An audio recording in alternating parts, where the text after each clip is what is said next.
Assalamualaikum warahmatullahi wabarakatuh. Salam sehat, salam bahagia, salam sejahtera.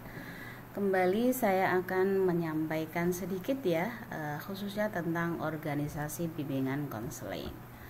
Baik, yang pertama langsung saja ya, berkaitan dengan pola organisasi bimbingan konseling ya. Kalau ngomong tentang pola organisasi, ini ada 3 perspektif ya yang bisa digunakan. Perspektif yang pertama ini adalah tentang bentuk organisasi ya. Bentuk organisasi ini lebih tepatnya, lebih mudahnya itu mengatakan organisasi BK itu dilihat dari struktur organisasinya. Kemudian ada pola dasar ya. Pola dasar berarti merujuk kepada jenis tertentu ya yang menjadi acuan utamanya untuk melakukan klasifikasi itu apanya.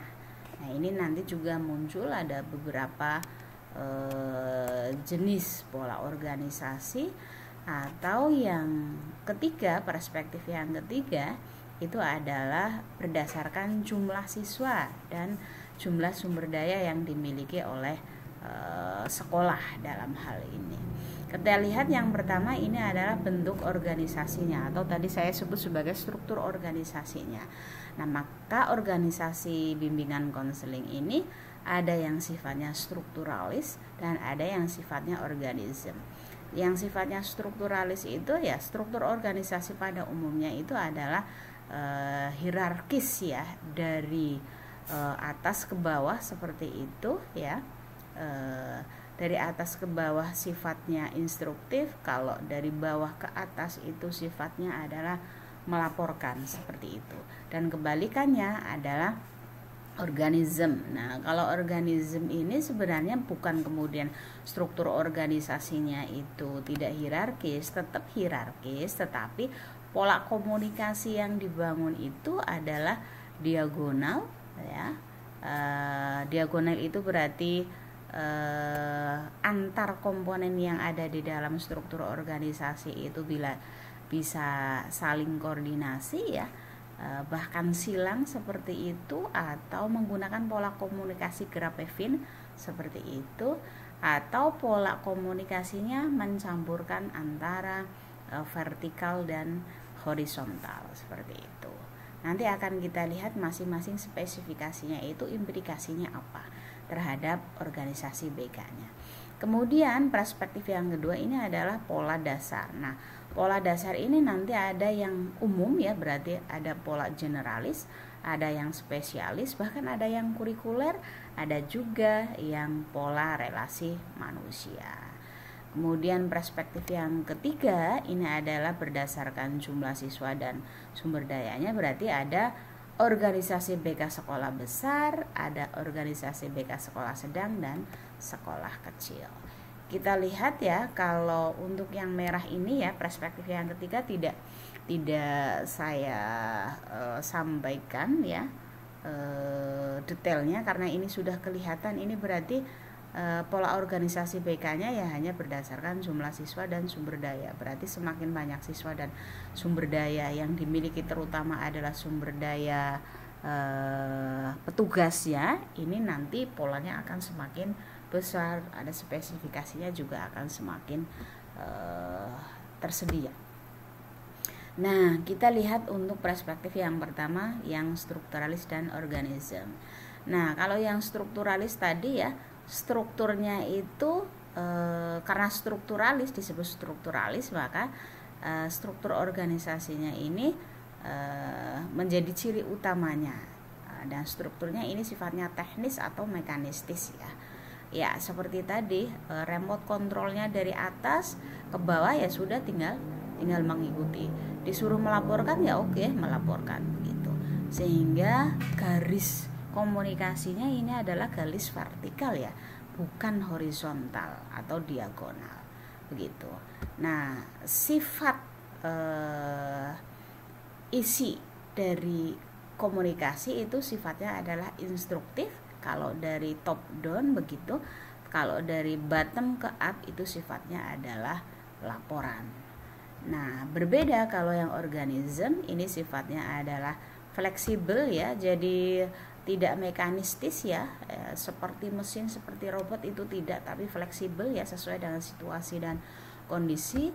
Begitu juga arah komunikasinya tidak vertikal tapi horizontal, bahkan diagonal ya, seperti itu. Dan isi di dalam melakukan komunikasi ini sifatnya lebih ke koordinasi ya. Jadi tidak ada istilah siapa berkewajiban, itu tidak. Semuanya memiliki kedudukan yang sama, maka sifatnya adalah koordinasi. Nah, perspektif yang kedua ini berarti berkaitan dengan pola dasar. Pola yang pertama ini adalah pola generalis ya.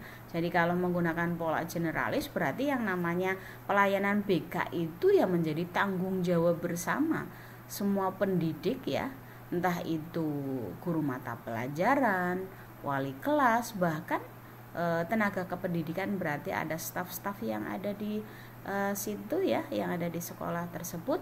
Dan tentu saja tetap ada satu guru BK profesional yang memang bertindak sebagai koordinator bimbingan konseling.